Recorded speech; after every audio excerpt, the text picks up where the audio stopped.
yang sudah memberikan porsi terbesarnya untuk negara. Mereka lebih memilih untuk mengelus-elus anjing baru mereka.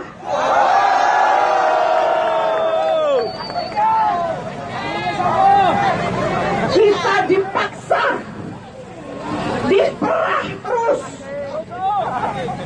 diperah sambil diacung-acungkan kapak di leher kita. Mereka, pejabat-pejabat kita, yang adalah bapak kandung kita, orang-orang yang tidak tahu diri. Mereka lupa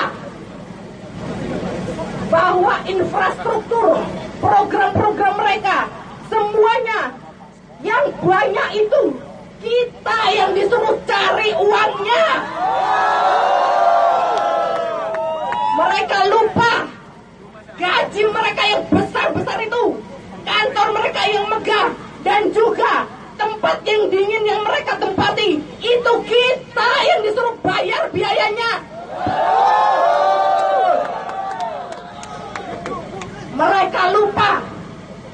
Mereka lupa bahwa kita sebelum mereka terpilih sudah tahu lebih dulu bagaimana caranya